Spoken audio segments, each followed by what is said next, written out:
J'aimerais souhaiter la bienvenue à toutes. Je m'appelle Andrea Desjardins et je travaille comme agente de mobilisation à l'Institut. Je suis aussi mère de deux jolis enfants et comme vous, je dois essayer de tout faire, de balancer mon travail et mon rôle de parent. Donc, j'ai très hâte à notre échange avec vous aujourd'hui. Nous aimerions prendre un peu de temps pour reconnaître respectueusement notre bureau situé à Ottawa se trouve sur le territoire non cédé de la nation algonquine-Anishinaabe. Avant que cette terre ne devienne une ville, elle était et demeure un lieu de présence du peuple algonquin-Anishinaabe depuis 8000 ans. En tant que non-autochtones vivant sur cette terre, nous avons la responsabilité d'apprendre l'histoire des Premières Nations, de respecter leur culture et de reconnaître leur douleur et notre responsabilité dans celle-ci. La reconnaissance de ce passé est inconfortable, mais sa découverte de notre passé et la façon dont nous continuerons à en tirer profit, à tirer profit implique le devoir de grandir et de changer pour faire mieux. En travaillant en travaillant au changement, nous pouvons espérer notre cheminement nous guidera vers un avenir pacifique, inclusif et respectueux. Bon, au début de chaque webinaire, nous aimerons vous présenter notre déclaration d'équité qui énonce clairement nos attentes à l'égard des participants, donc vous.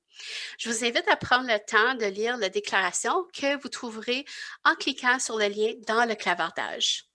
Donc, le clavardage, c'est le chat box que vous voyez en bas à droite. Comme il est indiqué, l'Institut professionnel de la fonction publique du Canada s'efforce de créer un climat respectueux, sécurisant et inclusif où nous nous sentons tous bienvenus et valorisés et où nous sommes encouragés à apporter notre contribution et à aider les autres à faire la même chose. Merci de participer à cette belle initiative d'inclusivité. J'aimerais souhaiter également profiter de cette occasion pour noter que ce webinaire de la Journée internationale de la femme est principalement axé sur l'impact du congé de soins sur les personnes non binaires et les personnes s'identifiant comme femmes. Nous cherchons à créer un espace sûr afin que les participants puissent parler de leur lutte et de leur réalisation, mais nous tenons à préciser que nous soutenons tous les membres qui ont besoin d'un congé de soins. Tous les participants doivent se sentir à l'aise de partager leur expérience et nous cherchons à développer d'autres webinaires dans le futur sur les congés de soins. Notre présidente, Debbie Davio, est avec moi pour co-animer la séance d'aujourd'hui.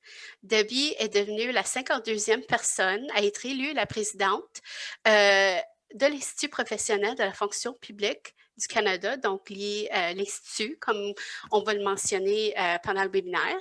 Elle a été élue le 1er janvier 2014. Elle était employée comme analyste de systèmes informatiques à ressources humaines et développement des compétences Canada. Debbie s'est progressivement engagée dans les activités syndicales, d'abord comme déléguée syndicale et membre de plusieurs équipes de négociation et de consultation de l'Institut. Donc, elle est très occupée. Depuis le début de son mandat, Debbie cherche des moyens nouveaux et innovateurs pour répondre aux préoccupations des membres, donc de vos préoccupations.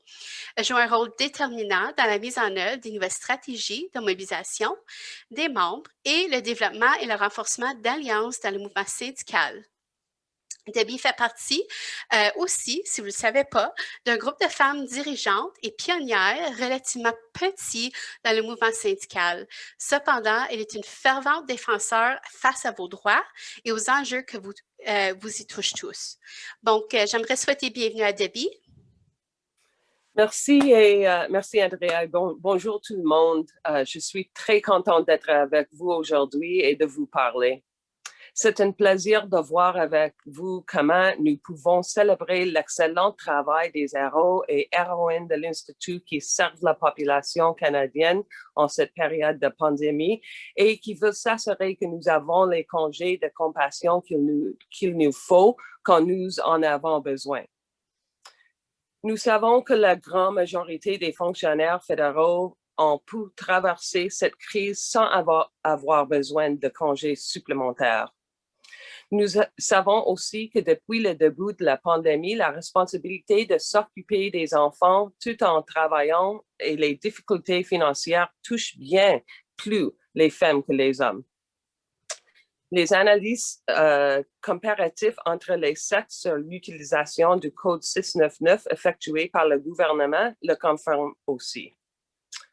Jusqu'ici, le recours au congé 699 sont négligeables, mais quand on a besoin d'obtenir ce congé, il faut obtenir ce congé.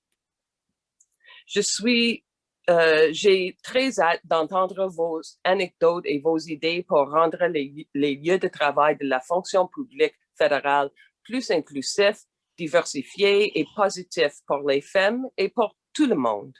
Merci. Merci, Debbie. C'était une très belle introduction et j'ai très hâte à notre présentation aujourd'hui avec vous, ou avec toi. Nous sommes aussi accompagnés d'Eleanor McGrath. Elle fait partie de notre équipe de recherche. Elle va nous présenter un aperçu des résultats du sondage de l'utilisation du Code 699. 699. Et nous avons aussi avec nous Marie-Hélène Touga, ART, donc agente de relations de travail, qui travaille à notre bureau régional du Québec à Montréal. Elle va nous présenter un aperçu sur le grief qui a été déposé en votre nom auprès du Code 699. Avant de commencer, j'aimerais vous expliquer comment fonctionne la plateforme du webinaire pour que tout le monde puisse participer pleinement à la séance d'aujourd'hui. Donc, pour l'audio, comme vous pouvez remarquer, le son provient directement du webinaire, service de webinaire. Pour réduire le bruit et assurer une bonne qualité de son, nous avons désactivé vos micros en ce moment. Si vous voulez poser des questions ou faire un commentaire, nous avons l'onglet chat ou bien le clavardage dans Zoom. La zone de clavardage se trouve dans les contrôles au bas de votre écran. Quand vous cliquez sur chat, la fenêtre de clavardage apparaît. Si vous êtes en mode de plein écran, elle sera dans une fenêtre que vous pourrez déplacer sur votre écran. Donc, vous pouvez jouer un peu avec, le placer un peu ce que c'est plus facile pour vous. Si vous êtes en mode... non, j'ai dit ça. Elle sera à droite. En ce moment, elle est à droite. Puis, si vous n'êtes pas en mode plein écran, tapez votre message et appuyez sur Enter pour l'envoyer. Pour les personnes qui utilisent les cellulaires ou bien des iPads, c'est la même chose. Sélectionnez l'icône chat dans le coin inférieur droit de votre écran, tapez votre question et cliquez sur Send. N'oubliez pas que la fenêtre de clavardage de votre cellulaire cachera temporairement, mon Dieu, les diapositives. Donc, ça veut dire que ça va disparaître pendant que vous envoyez votre message. À nous. Ma charmante collègue Catherine va garder un œil sur la fenêtre de clavardage pendant toute la séance. Alors, si vous avez des problèmes techniques ou des questions, n'hésitez pas à envoyer un message. Je pense qu'elle va s'introduire dans le chat à vous. Donc, c'est Catherine. Aussi, visuel, une petite mention pour le visuel. Au centre de votre écran, vous devez voir le diapo-titre de notre présentation. Donc, on a le titre et la date d'aujourd'hui. Si vous ne voyez pas la diapositive, changez parce qu'au fil de la présentation, nous allons changer les diapos. Ou si vous perdez connexion, s'il vous plaît, le mettre dans le chat et on va essayer, Catherine va essayer de régler ça. Et si vous avez d'autres questions sur le fonctionnement de la plateforme du webinaire, s'il vous plaît, les annoncer maintenant. Sinon, nous allons commencer la présentation. Donc, on va donner quelques secondes. Si vous avez des questions techniques sur la plateforme, vous pouvez les rentrer dans le chat. Bon, j'en vois pas. Donc, je vais continuer. J'aimerais passer un petit peu sur comment ça va dérouler notre présentation aujourd'hui. Nous allons revoir les résultats de notre sondage sur le Code 699 et revoir une interprétation de ces résultats. Donc, super intéressant. Un aperçu du grief de principe pour le Code 699 que l'Institut a déposé. Une occasion, vous allez avoir une occasion de poser des questions sur les résultats, soit du sondage ou sur le grief qui a été déposé pour vous. Et nous allons avoir la chance de discuter des congés de compassion et de leur incidence sur vous. Bon, là, j'aimerais maintenant passer, parce que je parle beaucoup, j'aimerais passer la parole à la présidente, Debbie Davio. Debbie?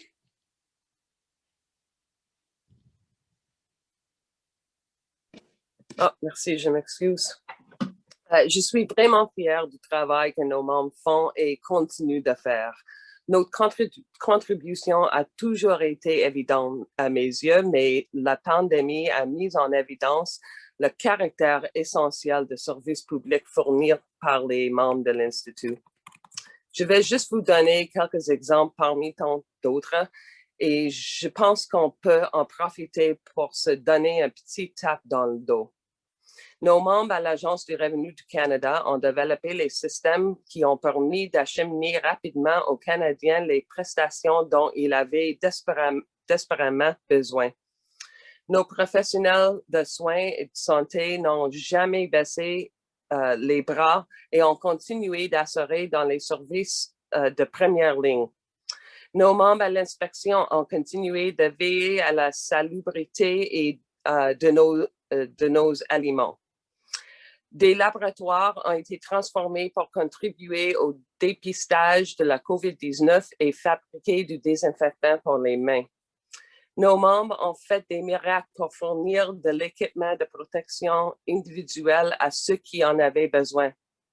Nous avons mis au point l'infrastructure technique qu'il fallait pour que nos collègues fonctionnaires poursuivent leur travail en toute sécurité à la maison.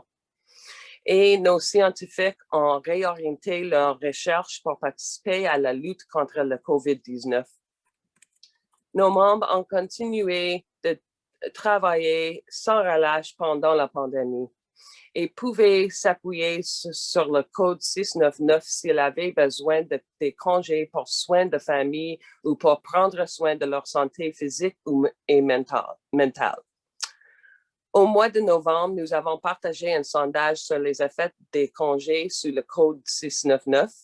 Nous tenons d'entendre vos expériences avec le code, ainsi que recueillir des données que nous pouvons ensuite utiliser dans notre lutte en faveur des congés de compassion pour nos membres. Nous allons maintenant revoir les résultats de notre sondage et c'est clair, nous avons encore beaucoup de travail à faire pour nous assurer que nos membres peuvent vivre l'équilibre entre le travail et la vie de la famille. Merci, Debbie. C'est vrai, si vous ne sentez pas fier de vous-même, le sentez-le parce que vous le méritez, c'est sûr. Eleanor, aimerais-tu maintenant poursuivre ou continuer la présentation avec les résultats de la sondage, s'il vous plaît? Oui, merci. Alors, bonjour tout le monde. Je me présente Eleanor et je suis agente de recherche à l'Institut. Je suis aussi maman et je travaille à la maison depuis mars 2020.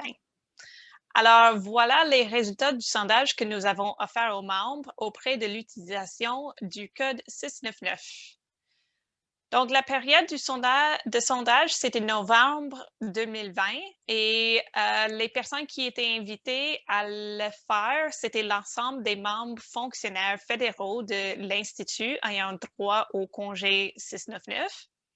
C'était un sondage en ligne avec un échantillon de commodité. Ça veut dire juste que les personnes, tout le monde était invité et si vous voulez en faire, vous avez rempli le sondage. Le taux de réponse était très bon. On avait plus que 15 000 réponses. Ça veut dire un taux de réponse de à peu près 28 % selon les questions. Pour les démographiques, on avait 46 % de femmes, 51 % d'hommes et 1 % de trans non-binaires et bispirituels. L'âge médian du groupe, c'était de 40 à 49 ans. Et on avait plus de 60 ministères, agences et bureaux représentés avec des travailleurs et travailleuses de toutes les provinces et des territoires, plus les affectations à l'étranger. Donc, 41 % des répondants ont demandé un congé 699. La plupart l'ont demandé pour s'occuper d'un membre de la famille, en grande majorité pour la garde des enfants. Ces résultats sont à peu près comparables aux statistiques du gouvernement fédéral même. La bonne nouvelle, on avait 95% des personnes qui ont demandé un congé 699 qui l'ont eu. Mais voyons quel groupe d'employés s'est vu refuser le congé 699. Toutes les études sont d'accord pour dire que la pandémie a touché les femmes de manière disproportionnée par rapport aux hommes. Est-ce que c'était aussi le cas pour les congés de soutien 699 pendant la pandémie? Donc, dans quelle mesure risquez-vous de vous faire refuser un congé 699?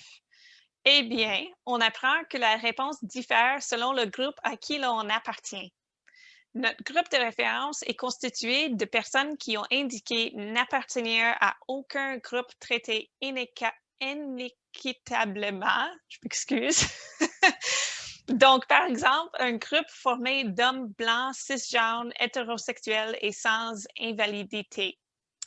On peut imaginer que si les règles pour le congé 699 sont claires et sont appliquées uniformément, tout le monde devrait se voir refuser un congé à peu près dans la même proportion.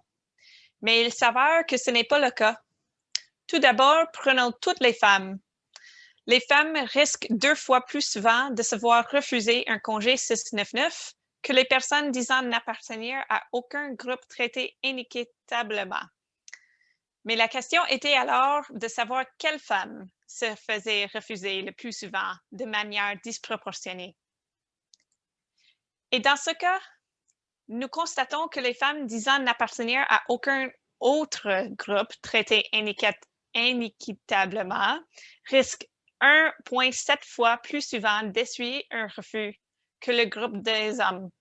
Tandis que chez les femmes appartenant à un deuxième groupe en quête d'équité, ce risque est encore plus grand et disproportionné.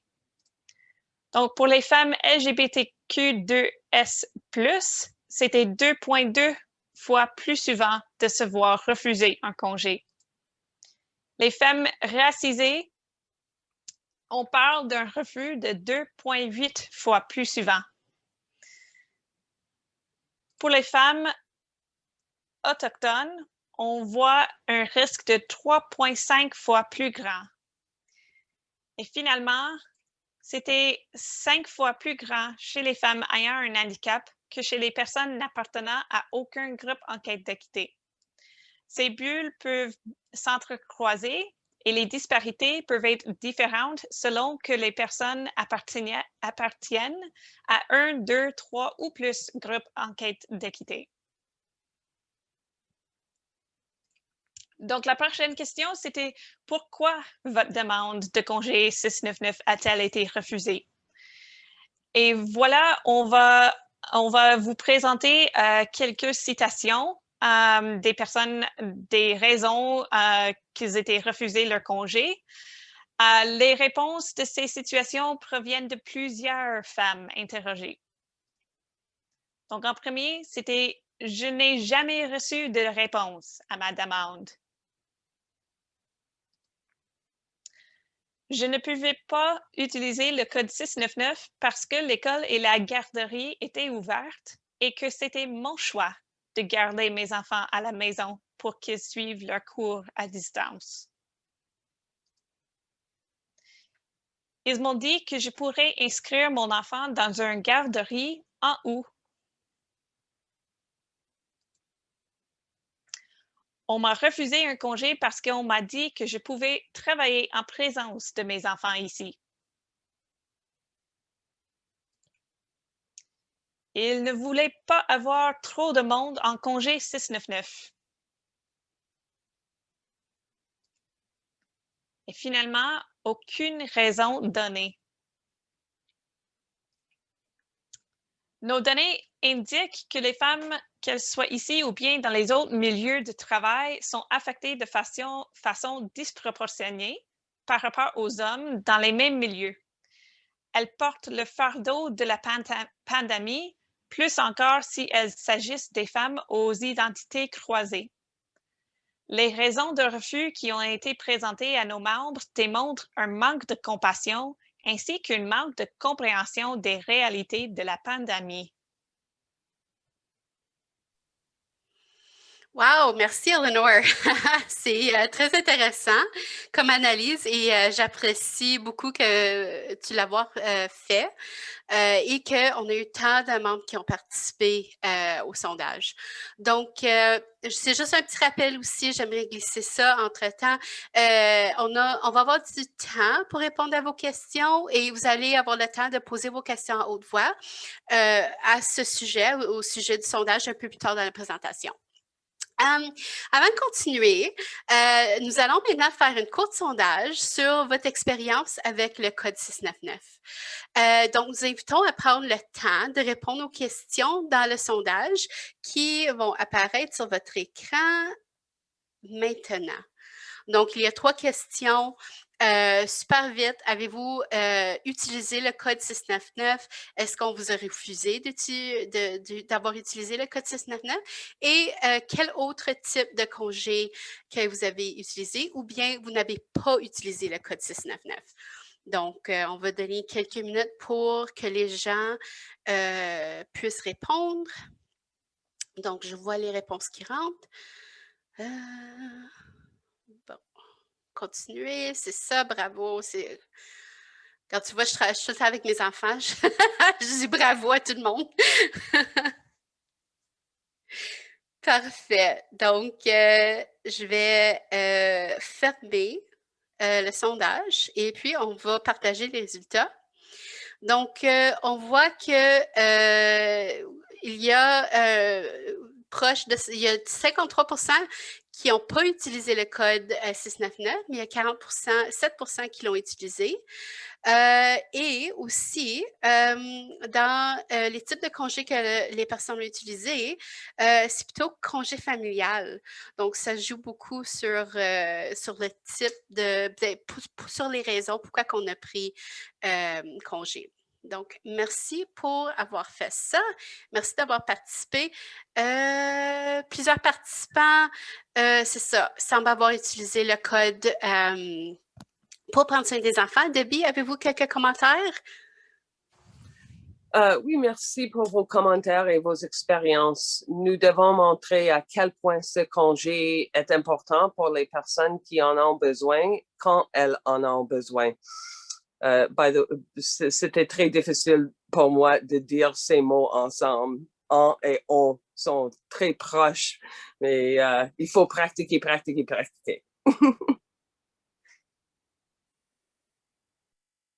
Oui. Donc, nous allons passer à la prochaine partie de notre présentation. C'est avec Marie-Hélène Tuga, notre agent de relations de travail. Voudrais-tu continuer notre échange avec votre mise à jour sur le dépôt du greffe du code 699? Oui, merci Andrea et merci Debbie. Donc, bonjour tout le monde.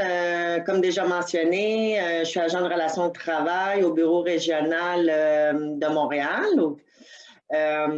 Je suis également maman monoparentale et je travaille de la maison aussi depuis le mois de mars l'année dernière. Donc, le code 699, c'est vraiment un sujet qui me tient à cœur, puis ça me fait plaisir d'être ici aujourd'hui. Les membres de l'Institut ont affronté les défis sans précédent associés à la COVID-19. C'était nouveau pour tout le monde. On a tous été pris de court. Et dans toutes les sphères de la fonction publique, les membres ont réussi à continuer d'offrir un service professionnel au Canada puis à tous les Canadiens. Mais au même moment, ils subissaient les répercussions de la pandémie sur leur santé et le bien-être de leur famille. Et depuis le début de l'Institut, depuis le début de la pandémie, l'Institut insiste pour que les employeurs reconnaissent les conséquences disproportionnées de la COVID sur les femmes et d'autres groupes en quête d'équité et qu'ils agissent en conséquence. Donc, la première réaction du Conseil du Trésor, ça a été de demander au ministère d'aider nos membres en facilitant le télétravail, en assouplissant les horaires et en accordant des congés 699. Mais en novembre 2020, le Conseil du Trésor il a communiqué, sans crier garde, là, une nouvelle orientation stratégique qui semblait être conçue pour décourager les demandes de congés 699. ce changement-là a eu pour effet de créer de nombreux obstacles et d'insécurité pour les membres qui devaient continuer à s'occuper de leurs enfants ou des membres de leur famille, des personnes âgées, et ils continuaient à avoir besoin de ce congé-là. La situation n'avait pas changé, au contraire, elle aggravait la situation. Donc, avec d'autres syndicats de la fonction publique, l'Institut a déposé un grief de principe au nom des membres et au nom des membres des groupes du Conseil du Trésor pour dénoncer la discrimination créée par la nouvelle directive là, ou la nouvelle orientation du Conseil du Trésor, pour contester là, le refus systématique du congé 699 pour les membres qui en ont besoin. Il ne faut pas oublier le travail de nos délégués syndicaux, les délégués de l'Institut qui se sont mobilisés pour aider les membres à obtenir un soutien au travail durant la pandémie. Ils ont appuyé nos membres lors des consultations avec la gestion à propos de leur situation. Ils ont contesté les refus discriminatoires, visant par exemple des demandes d'assouplissement, du télétravail, un assouplissement des conditions de travail et l'octroi du congé 699. Puis, on a aidé les membres à négocier des accommodements raisonnables qui répondaient à leurs besoins familiales. Donc, on a parlé que l'Institut a déposé un grief de principe. Pour ceux qui ne sont pas habitués avec le terme le grief de principe, vous êtes tous les membres, c'est déposé par l'Institut. Et donc, vous êtes couverts par ce grief-là automatiquement. C'est pour contester l'interprétation et l'application que le Conseil du Trésor fait de la clause de congé payé pour autres motifs qui est dans la convention collective. En fait, l'Institut conteste comment le Conseil du Trésor interprète et applique cette clause. Et ce qu'on veut, c'est qu'il retourne à la façon dont il l'appliquait au début de la pandémie, qui est en mars 2020, parce que nous, on considère, et ils considéraient, eux autres aussi, le Conseil du Trésor au début, que c'était exactement ce type de congé-là et qui devait être octroyé, et la situation tombe exactement sous la définition de cet article-là. On considère que ce qui est contesté par ce grief-là, c'est que les membres ne devraient pas avoir à épuiser toute autre forme de congé ou être obligés d'épuiser toute autre forme de congé payé à cause de la situation de la pandémie, qui est une situation qui n'est pas due à cause de leur faute et qu'il n'y a pas d'autres congés qui sont prévus à cet effet-là dans la convention collective. On conteste aussi que c'est pas le fait, la nouvelle politique et la nouvelle façon dont le Conseil du Trésor veut appliquer cet article-là est contraire à l'intention des parties lorsqu'ils ont négocié la clause et qu'ils l'ont incluse dans la convention collective, et aussi parce que c'est discriminatoire à cause du statut familial, dans le sens que à cause de mon statut familial et que les garderies sont fermées, les écoles sont fermées, je suis obligée de prendre, c'est pas normal que je sois obligée, c'est discriminatoire que je sois obligée de prendre des vacances ou épuiser d'autres congés à cause que je suis un parent puis je suis obligée de rester à la maison. Donc, ceci dit, cette clause-là prévoit que les gestionnaires ont le pouvoir discrétionnaire d'accorder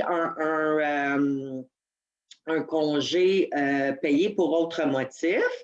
Et ce pouvoir-là doit être utilisé de façon raisonnable. Et ce qu'on constate, c'est que, comme vous avez vu, là, comment la discrétion elle a été utilisée déraisonnablement, comme ils m'ont dit que je pourrais inscrire mon enfant dans une garderie au mois d'août.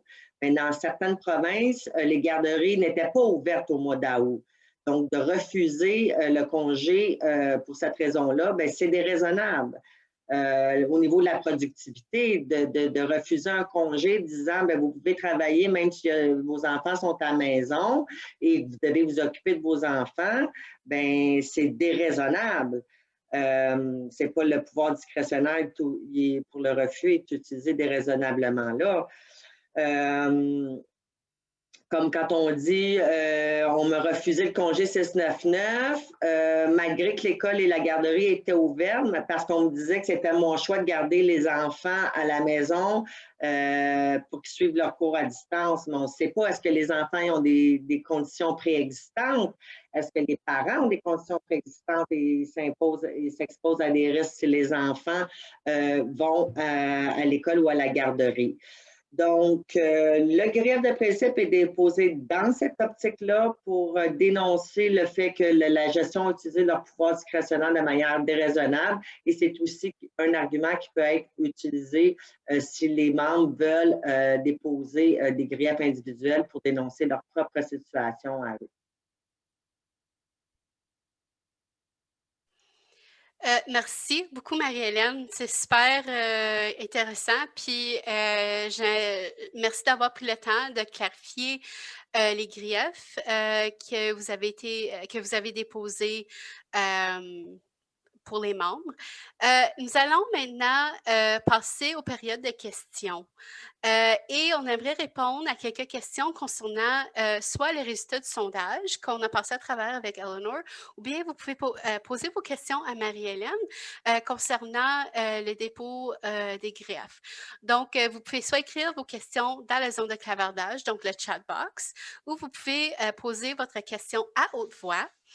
Si vous choisissez de poser votre question à haute voix, vous pouvez, s'il vous plaît, faire lever votre main. Donc, c'est-à-dire comme lève pas ta main dans l'écran, on ne vous verra pas, mais vous pouvez choisir le bouton lever votre main. Donc, votre question est choisie. Nous allons choisir votre question et puis on va activer votre microphone. N'oubliez pas de cliquer sur le bouton Unmute. Donc, un petit écran va apparaître, ça va dire Unmute et vous choisissez ça. Donc, je vois quelqu'un déjà la main levée, mais nous allons passer à une question ici dans le chat. C'est une question de Nicole. Et puis, je pense que c'est à vous, Marie-Hélène. C'est, est-ce que vous pouvez confirmer si nous devons prendre nos congés de maladie avant de prendre un congé de code 699? Bien, en fait, c'est ce que l'Institut dénonce, en fait. C'est les recommandations que l'Institut a faites, c'est de dire qu'on ne devrait pas avoir à épuiser des congés de maladie lorsque notre situation tombe dans la définition du congé payé pour autres motifs à cause de la COVID, là, à cause de la pandémie. Donc, on le conteste, c'est du cas par cas. Maintenant, la pratique, ce que le Conseil du Trésor a dit au département, au ministère, c'est du cas par cas. Donc, il donne un pouvoir discrétionnaire au gestionnaire d'évaluer la situation, mais en aucun cas, vous tombez automatiquement, vous devez automatiquement épuiser vos congés de maladie. L'Institut le conteste, on le conteste et vous pouvez le contester avec un grief individuel. Parfait. Oui, il ne faut pas faire les décisions arbitraires. Est-ce que arbitraire, ça c'est le bon mot? Oui. Oui, il faut absolument, c'est pas juste parce que la gestion en haut a dit, regarde, donne pas le code 699 que la gestion peut juste ignorer cette section de notre convention collective. Puis il faut le challenger, c'est sûr. Oui. Oui. C'est une très bonne question, puis merci Marie-Hélène et Debbie d'avoir répondu. Nous allons passer à une question à haute voix. Donc, c'est une question de Anne Thériault. Et est-ce qu'on peut demander à... Je vais te demander de le faire, Andrea. Ah, tu vas me demander de le faire? Parfait! Oui, si tu peux juste laisser la ligne à Anne. J'ai bien hâte d'entendre sa question aussi. Parfait. Oh oui, nous sommes toujours contents d'entendre de Anne. OK. Anne, vous êtes bienvenue à poser votre question. Merci, ça ne me donne pas de pression pantoute. Hein? Donc, mon nom est Anne Thériault, je suis présidente de l'équipe de consultation pour Ressources naturelles Canada. Merci pour la présentation, merci pour le webinaire. je m'aperçois que je n'ai pas eu vraiment de demande des membres au niveau de l'utilisation du 699 depuis que le Conseil du Trésor a changé sa directive. Mais là, ce que je me demande, puisque mes membres vont me demander, c'est on en est rendu où avec les griefs de principe? Parce qu'on était supposé d'avoir des nouvelles en janvier, mais il est rendu où le grief? Est-ce qu'on a eu une réponse ou pas? Ben, je sais que tous les syndicats l'ont déposé. Là, l'Alliance, eux, sont rendus au 2e palier. Si je ne me trompe pas, Debbie, l'Alliance de la fonction publique, puis ça a été refusé, donc ils comptent continuer ou le challenger. Mais le grief de principe, c'est sûr que c'est un processus qui est long, qui prend du temps. Donc, ça a trait à l'interprétation de la clause et l'application de la clause qu'en fait le Conseil du Trésor. Mais ça devrait en aucun cas, nonobstant le fait qu'on a un grief de principe, empêcher les membres de déposer un grief individuel parce qu'on conteste le refus systématique du congé 699. Et on a souvent gain de cause, hein, Debbie, lorsqu'on challenge par des griefs individuels, souvent nos griefs sont accueillis et on a gain de cause. Oui, absolument. Parce qu'à ce moment, nous avons une opportunité d'avoquer, de faire une pression sur la gestion pour vous, d'ajouter un petit peu de sens à la discussion. Et souvent, nous pouvons réparer des situations individuelles, mais en même temps, on travaille sur le grand enjeu et de changer la direction de le Conseil du Trésor à tous les ministères. Mais ça n'arrête pas la possibilité de battre pour les situations individuelles. Exactement. Parfait. Okay. Merci, Marie-Hélène et Debbie. Anne, merci beaucoup. Bienvenue. Bon. OK, on a une question pour vous dans le chat. Je vais commencer avec la question que Joanne a posée et après ça, elle écrit un petit peu d'histoire, food for thought, disons. Donc, Joanne demande comment peut-on justifier l'utilisation du code 699 lorsqu'on est gestionnaire. Et encore, il écrit parfois c'est difficile de dire qu'on se sent mal à cause du COVID-19 et d'utiliser le code 699. Pourtant, les défis, les difficultés qui sont causés par la pandémie sont évidents. En tant que gestionnaire d'une équipe, c'est encore plus difficile de dire que je ne suis pas là pour mon équipe parce que j'ai la responsabilité d'un gestionnaire, c'est d'être fort pour les autres. Je n'ai pas osé utiliser ce type de congé jusqu'à maintenant. Donc, Joanne demande comment peut-on justifier l'utilisation du code 699? Je vais laisser à Marie-Hélène pour les détails. Je veux juste vous dire que la gestion à la discrétion sur l'article dans la convention collective, c'est à eux de décider. Oui, la gestion en haut a envoyé des marching orders, on dit en anglais, des grandes lignes à leur gestion, mais vous avez encore une responsabilité d'exercer votre discrétion. Mais je vais donner à Marie-Hélène pour vous donner peut-être proposer des idées comment excuse-moi.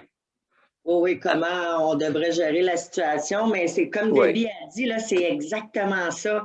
Le Conseil du Trésor a dit au ministère, là, arrêtez de donner le congé, essayez de ne plus le donner, mais puis donnez-le au cas par cas, mais ça ne veut pas dire que ça doit être refusé automatiquement. L'article de la Convention dit que le gestionnaire a réellement une discrétion pour l'application du congé. Puis moi, si j'étais gestionnaire, bien, ce que je ferais, c'est que j'appliquerais ça équitablement pour moi, de la même façon que je l'appliquerais pour les membres de mon équipe.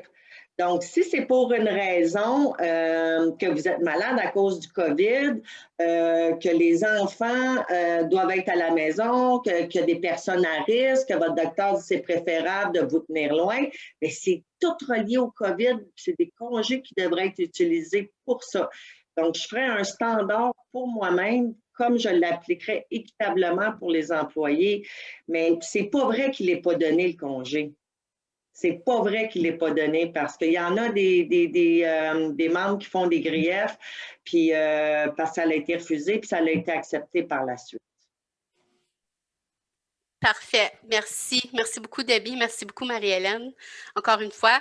J'ai une question qui vient c'est anonyme.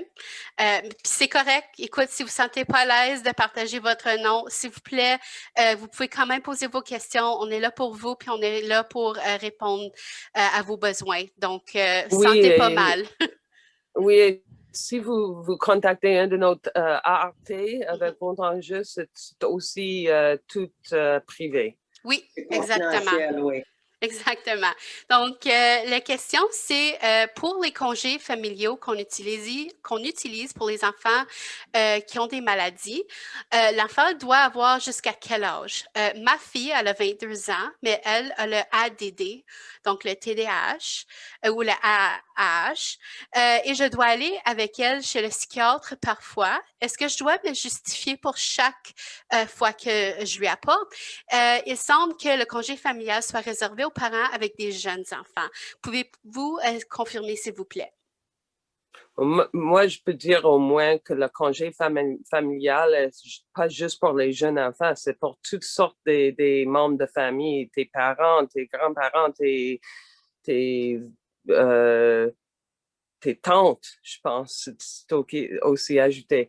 Puis vous pouvez l'utiliser pour n'importe quel membre de ta famille ou quelqu'un que vous prend comme un membre de famille, même si ce n'est pas le signe qui fait vous une connexion. Mais je vais donner la vraie question à Marie-Hélène pour répondre. Oui, bien, c'est vrai. Debbie, elle a raison. Un membre de la famille, c'est la famille élargie. Ça peut être les parents de votre conjoint, un proche dépendant, quelqu'un qui dépend de vous, qui est dans votre, qui est dans votre maison, là, qui dépend de vous. Là, ça fait partie d'une personne qui tombe sur le congé familial, là, puis on peut utiliser le congé pour ça. C'est sûr qu'il faut que la personne dépende de vous à quelque part, là, puis il faut qu'il y ait une vraie raison. Là. Vous ne pouvez pas dire mon fils de 30 ans, il a le goût que je l'amène chez le dentiste aujourd'hui. Ça ne marche pas. Là, puis il n'y a aucune condition. Là. Il faut que ça tombe quelqu'un qui dépend de vous et qui a besoin de vous. Oui, mais la question de la membre, c'était que est-ce qu'elle peut prendre code 699 pour assister à son... Bien, si ce n'est pas relié au COVID. Avec la déshabilité. C'est ça. Si ce n'est pas relié au COVID, bien, c'est plus difficile. Je ne sais pas si je réponds bien à la question, là, mais le congé 699, il y a déjà un congé d'obligation familiale qui est prévu pour les membres de la famille, mais si c'est en lien avec le COVID, que vous devez prendre congé pour vous occuper de votre enfant à cause d'une situation qui tombe à cause de la pandémie ou quoi que ce soit, bien là, ça pourrait tomber sur le 699. Mais sinon, il y a le congé d'obligation familiale pour toutes les autres raisons. C'est un congé qui est c'est ça. Oui, si vous devrez prendre votre enfant à un examen pour tester pour le COVID-19, ça c'est une raison de COVID-19. Mais exact. Si c'est juste un rendez-vous régulier parce que son condition, probablement pas. C'est ça. Merci Marie-Hélène et Debbie. Super bonne question. Mais je veux juste ajouter, si vous n'êtes pas sûr, vous pouvez toujours contacter un de notre ressources, un de notre ART ou un délégué syndical, juste pour demander la question, parce qu'il y a beaucoup de nuances entre les critères, puis il faut absolument le discuter avec nous si vous avez de confusion. Oui, tout à fait. On vous dit ça rapidement, mais on n'a pas tous les faits, là, donc c'est important de contacter votre bureau régional, votre agent de relations de travail qui va pouvoir vous aider là, puis vous répondre plus clairement si vous avez des questions. Et si vous n'êtes pas certain ou certaine c'est qui votre agent de relations de travail, vous pouvez nous écrire à Bien mieux ensemble. Je crois que Catherine l'avait mis dans le chat, donc c'est le courriel. Nous allons répondre, nous allons vous diriger à la bonne personne qui va être capable de vous donner les faits. Comme ça.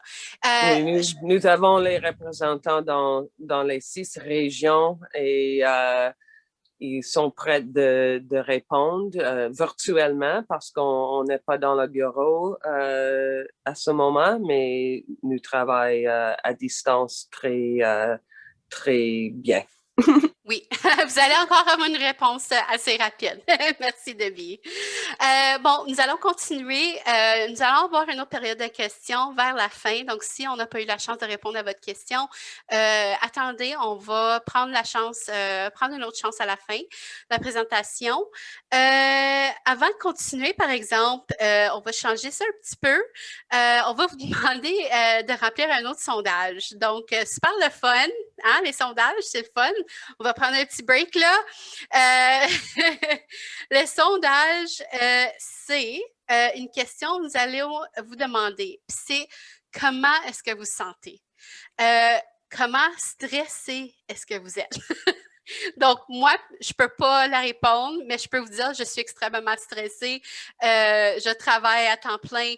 J'ai des enfants, 2 enfants qui vont à l'école aussi pendant 1 an. Puis mon mari, lui, c'est un travailleur essentiel. Donc, il a travaillé pendant toute la pandémie. Donc, j'étais vraiment seule. J'étais comme mère unique, mais pas unique. Tu sais, je voyais mon mari le soir. Il faisait encore rien. So. Donc, je vais donner quelques minutes pour répondre aux questions. Pour voir comment stressé que vous êtes.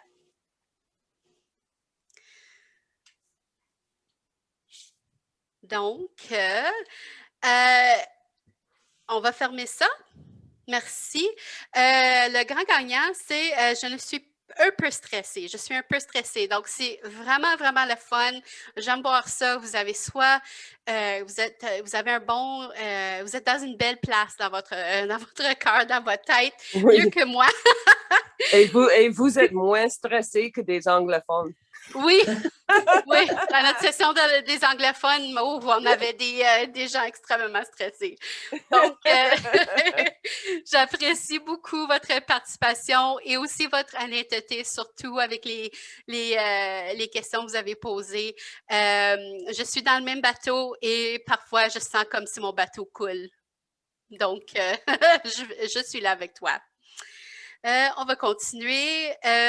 Bon. C'est le temps de vous donner la parole. Donc, on va commencer, on va changer le diapo et puis nous allons parler ensemble.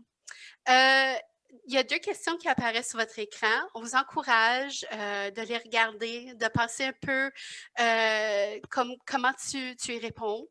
On vous encourage d'écrire vos réponses dans le clavardage. Donc, si vous voulez partager votre réponse avec nous, vous pouvez soit le faire dans le clavardage ou bien vous pouvez le faire à haute voix. Vous pouvez si vous voulez le faire à haute voix, choisissez l'icône de lever votre main. N'oubliez pas, faites pas ça parce qu'on ne vous voit pas. Et n'oubliez pas de choisir Unmute. C'est un petit pop-up qui va apparaître si vous avez levé votre main. Donc, la première question, comment est-ce que la pandémie a affecté votre conciliation travail-famille? Donc, ça veut dire comment est-ce que vous avez, comment est-ce que la pandémie a affecté la balance que vous avez faite entre le travail et la vie privée? Et aussi, la deuxième question, est-ce que la pandémie a un impact à vos chances d'avancement dans votre carrière? Donc, est-ce que vous sentez comme si vous n'avez pas eu la chance d'avancer ou d'avoir la promotion dans votre carrière à cause de la dernière année? Donc, puis c'est vraiment une dernière année. Puis en attendant, Andrea, je vais juste prendre l'opportunité de vous dire mon histoire. Moi, je suis une mère célibataire. Mes enfants sont plus âgés, mais ils habitent encore toujours avec moi. Il a perdu leur emploi pendant la pandémie, puis j'ai trouvé la pression financière était difficile pour ma famille. J'ai aussi une maladie chronique. J'ai Crohn's, puis d'être chez moi était bon à un côté parce que je peux manger bien et me nourrir bien. Mais à un autre côté, c'était un stress additionnel. Je ne veux pas sortir, je ne veux pas aller à l'épicerie juste pour chercher des choses parce que des risques sont plus grands pour moi. Puis je connais bien le stress et je vais battre fort pour les membres qui expérimentaient le stress et les problèmes, les barrières avec leur gestion au travail. Merci. Au moins, à l'Institut, nous avons le congé qu'on a besoin. Oui. C'est sûr.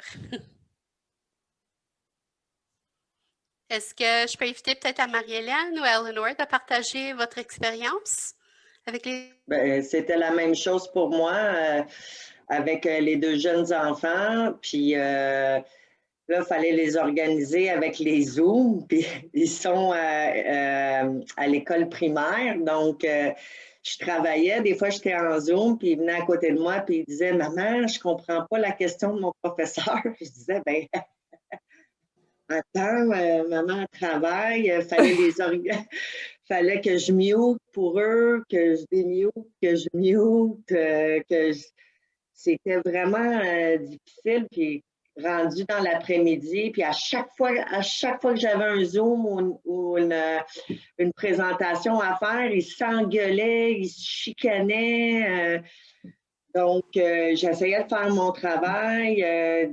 D'avoir des horaires flexibles, là, ça m'a sauvée parce que j'aurais pas pu travailler. Il y a des journées que j'ai pu faire juste 6 heures. Puis quand l'école a réouvert, là, j'étais là, yes! J'étais tellement contente que ça allait à l'école. Mais non, c'est ça, j'étais toute seule avec les deux. Puis j'ai pas pris de poids, mettons. J'ai pris le poids pour toi, Marie-Hélène. C'était drôle parce que Andrea nous a dit juste avant de commencer le webinaire que peut-être son fils va arriver dans quelques minutes. Il arrive de l'autobus. Il a dit, si je fais ça, je vais connaître pourquoi. C'est pour le distraire puis l'envoyer. Non, il est déjà rentré, je lui ai lancé mon téléphone, puis j'ai fait OK. Puis il est comme super content parce que c'est juste mon téléphone, ça.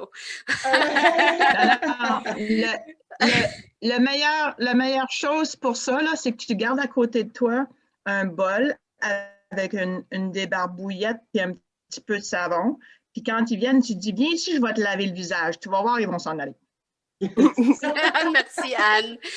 Non, il ne faut pas même mettre le maquillage parce qu'il va juste, ça va être sur ton masque après, you know? Anne, est-ce que tu aimerais partager une réponse ou deux réponses sur les questions que nous avons sur votre écran? Oui, moi, dans mon cas, je suis en instance de divorce. Je vais peut-être avoir mes papiers signés la semaine prochaine. Félicitations. Sur mes 3 enfants, merci. Sur mes 3 enfants, j'en ai 2 qui sont autonomes et sont hors de la maison. En fait, il y en a une qui est revenue, mais c'était la plus jeune. Puis la plus jeune parce que son père travaille dans la livraison, donc il est travailleur de première ligne et il se promène encore d'une maison à l'autre, puis qu'elle a décidé de rester avec lui. C'était pas mal plus difficile pour moi d'avoir accès puis de lui aider parce que ma partenaire a une déficience immunologique. Ça fait que je ne pouvais pas me permettre de nous mettre à risque puis ensuite de pouvoir aller voir mes parents. Ça fait que ma plus jeune a vécu ma situation de divorce très, très difficilement et à la fin novembre, avait des idées suicidaires. Fait qu'il a fallu que je m'arrange pour pouvoir l'amener chez moi parce que je ne pouvais pas aller chez elle. Et ça a été difficile parce que là, il a fallu que je me fasse ma propre bulle avec ma fille et que je lui donne tout ce qu'elle avait besoin pour se remettre sur ses pieds. Heureusement, on a le programme d'assistance aux employés qui a été facile à accéder et elle a pu avoir l'aide dont elle avait besoin. Mais le fait maintenant qu'elle est retournée chez son père et que je ne peux toujours pas me mettre à risque, je ne peux pas vraiment faire de suivi avec elle puis de m'assurer qu'elle va encore bien parce qu'elle a besoin de finir l'école aux adultes. Ça fait qu'elle est à l'école, mais parce qu'elle ne peut pas être en classe, elle fait les cours à la maison. Il n'y a pas personne à la maison pour l'aider parce que son frère, sa sœur, ils ne sont pas là.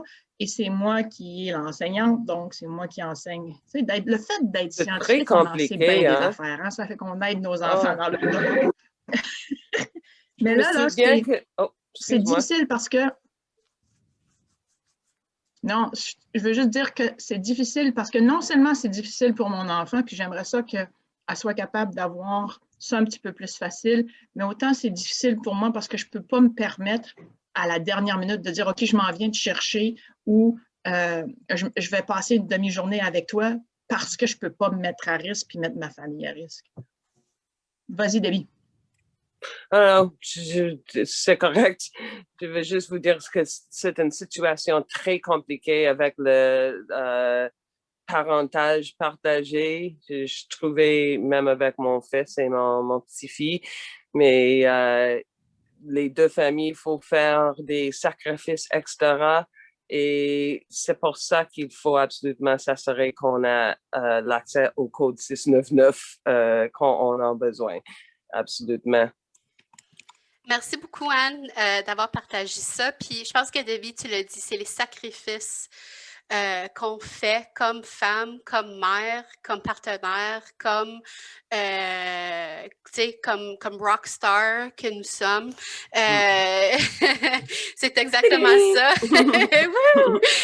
Je pense que vu que c'est quasiment 3 heures, nous allons finir ici. C'est super le fun. J'ai vraiment aimé ça. J'aimerais remercier Marie-Hélène Touga pour ton expertise. Tu as apporté beaucoup d'informations, puis j'espère qu'on va pouvoir continuer à faire des webinaires avec cette information-là. Je pense que ça serait super bien reçu. Eleanor, les statistiques sont là, c'est clair que le code 699 doit continuer.